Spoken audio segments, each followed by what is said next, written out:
নমস্কার বন্ধুরা, সবাই কেমন আছেন? আশা করি সকলেই ভালো আছেন। অনেক দিন পর একটা ফুল ভিডিও নিয়ে চলে এসেছি। এটা দেখে বুঝতেই পারছেন আমি কোথায় আছি। হ্যাঁ, এটা শ্রীধাম মায়াপুর।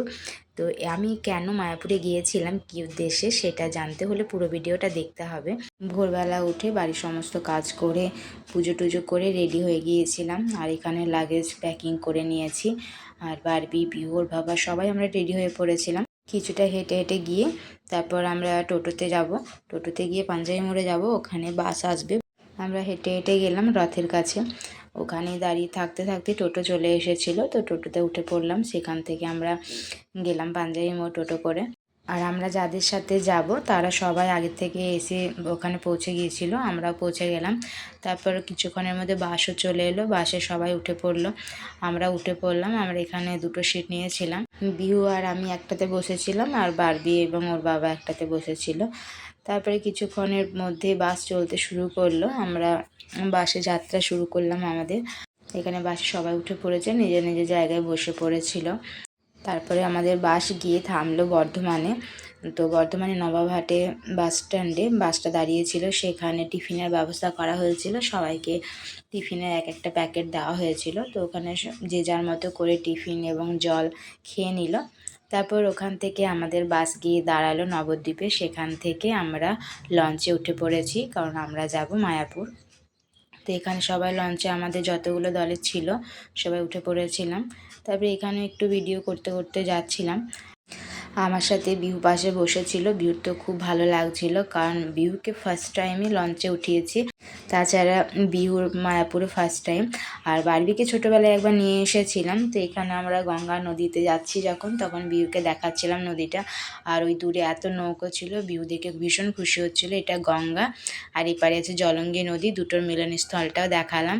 তো এভাবে আমাদের যেতে বেশ ভালোই লাগছিল, সবাই একসাথে মজা করে যাচ্ছিলাম। এমনিতে লঞ্চে তো বেশিক্ষণ যেতে লাগে না, আমরা তাড়াতাড়ি পৌঁছে গেলাম মায়াপুরে। তো সেখানে লঞ্চে থেকে আমাদের যতজন ছিল সবাই একে একে নামতে শুরু করলো। আর আমার সাথে বিহু ছিল, আমার হাত ধরে ধরে হেঁটে হেঁটেই যাচ্ছিলো। তারপর আমরা টোটো করে চলে গেলাম আমাদের শ্রীধাম মায়াপুরে। সেখানে আমাদের সমস্ত লাগেজ এক জায়গায় রেখে আমাদের দুপুরের লাঞ্চের জন্য কুপন কাটা হয়েছিল। তো সেখানে লাঞ্চটা করব। তো সবাই মিলে আমরা হেঁটে হেঁটে চলে গেলাম খাবারের জন্য, কারণ সেই সকালবেলা বেরিয়েছি আর বাসের মধ্যে ওইটুকু জল খাবার খাওয়া হয়েছে। তো সবারই খিদেও পেয়েছিল। আর আমাদের পৌঁছতে পৌঁছতে প্রায় ওই 3টে এরকম বেজে গিয়েছিল।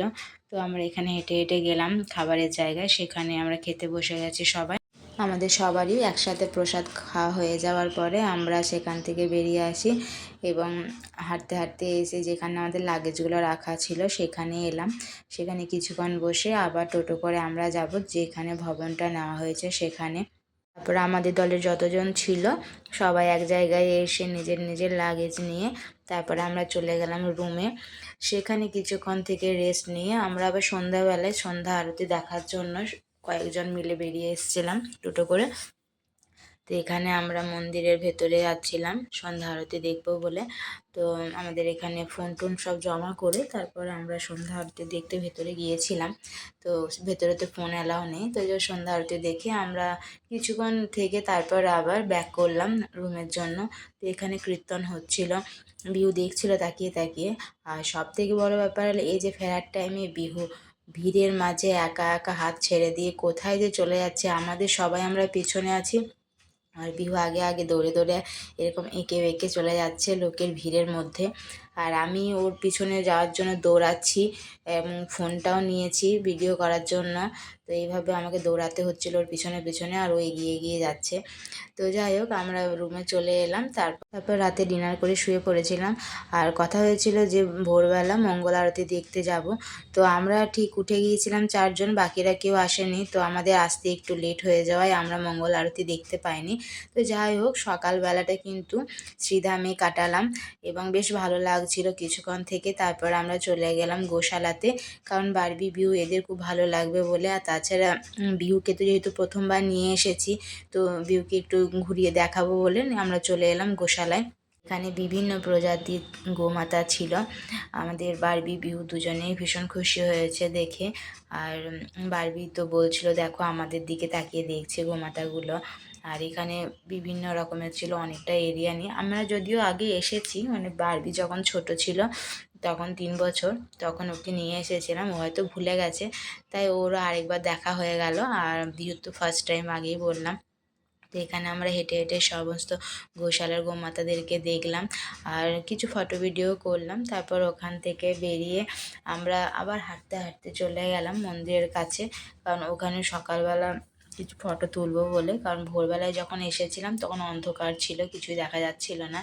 আর ভোরের আলো ওঠার পরে বেশ ভালো লাগে সকালবেলাটা। আমরা মাঝে একবার এসেছিলাম, আমার হাজব্যান্ড এবং আমি, আমরা বাইকে করে, তখন বিহু হয়নি এবং বারবিকে নিয়ে আসিনি, ও দিদার কাছে ছিল। তো তখনও বেশ ভালোই লেগেছিলো, একটা সকাল কাটিয়েছিলাম মায়াপুরে। তারপর আমরা গোশালা থেকে বেরিয়ে হাঁটতে হাঁটতে মন্দিরে যাচ্ছি, আর এই যে দূর থেকে মন্দিরটা দেখা যাচ্ছে। আর আমরা একটু একটু করে ছোট ছোট ভিডিও করতে করতে যাচ্ছি, মাঝে দাঁড়িয়ে দাঁড়িয়ে ফটোও তুলছিলাম। তারপরে এখানে গিয়ে বসলাম, এখানে যে ফোয়ারাটা থাকে আর এর মাঝে যে জলটা থাকে সেখানে অনেক রঙিন মাছ আছে। সন্ধ্যাবেলায় আমরা দেখে গিয়েছিলাম, তো বিহু আর বারবি তখন বলছিল যে সকালবেলা দৌড়াতে দৌড়াতে আসছে যে মাছ দেখবো বলে। তো এখানে বিহু আমাকে বলছে যে মা দেখো ওখানে কত মাছ ওই গাছটার কাছে। আমিও দেখলাম, তো আমি বলছি হ্যাঁ লাল রঙের মাছ। তো বলছে না তুমি ভুল বলছো, উল্টাপাল্টা বলছো, এটা অরেঞ্জ কালারের মাছ। তো অনেকগুলো মাছ দেখে বেশ খুশি হয়েছে। তারপরে এখান থেকে মন্দিরটা ঘুরে দেখছিলাম। আমরা আগে যখন এসেছি শীতের টাইমে এসেছিলাম, কিন্তু তখন অনেক ফুলে ভরা ছিল। আর এখনও প্রচুর ফুল গাছ লাগানো হয়েছে, যেহেতু এখন শীত সবে শুরু, তাই এখনও অনেক গাছে ফুল ফোটেনি। এখানে মোটামুটি ডিসেম্বরের শেষ বা জানুয়ারিতে এলে প্রচুর ভ্যারাইটিস রকমের ফুল দেখতে পাওয়া যাবে। আর সত্যি অসাধারণ লাগে যখন চারিদিকটা ফুলে ফুলে ভরা থাকে। এখানে এখন শুধুমাত্র এই কিছু ফুল আছে, আর এখনও সব ফুল ফোটা বাকি, যেরকম ধরুন ইমপ্রেশন, তারপরে পিটুনিয়া, চন্দ্রমল্লিকা, আরও গাঁদা, এগুলো সব ফুল ফোটা বাকি। এখন সবে চারা গাছ লাগানো হয়েছে। আর অনেক চন্দ্রমল্লিকা গাছের এই যে কুঁড়িতে ভরা, এগুলো আর কিছুদিন পরে ফুটবে। তারপর আমরা হাঁটতে হাঁটতে আবার ভবনে চলে এলাম, আর এসেই বলল গায়ে হলুদের জন্য রেডি হতে। তো আমরা এখানে রেডি হয়ে পড়েছিলাম, আমি শাড়ি পরে নিয়েছি, বারবি, বিহু রেডি হয়ে গেছে। আর যেহেতু ভোর 4টায় উঠেছিলাম তাই বিহু আবার ঘুমিয়ে পড়েছিল। এখানে ছেলের বাড়ি থেকে গায়ে হলুদের তত্ত্ব চলে এসেছিল। তারপর ছেলের বাড়ি থেকে যারা এসেছিল সবাই গায়ে হলুদ দিল। তারপর আমাদের এখান থেকে যারা ছিল সবাই একে একে গায়ে হলুদ দিল। এই ভিডিওটা এই পর্যন্তই থাক, আর বিয়ের পর্বটা আমি নেক্সট পার্টে নিয়ে আসছি। তো ততক্ষণের জন্য টাটা, সবাই অপেক্ষা করুন, আমি নেক্সট পার্টে আমাদের শ্রীধাম মায়াপুরের বিয়ের পর্বটা নিয়ে আসছি খুব শীঘ্রই।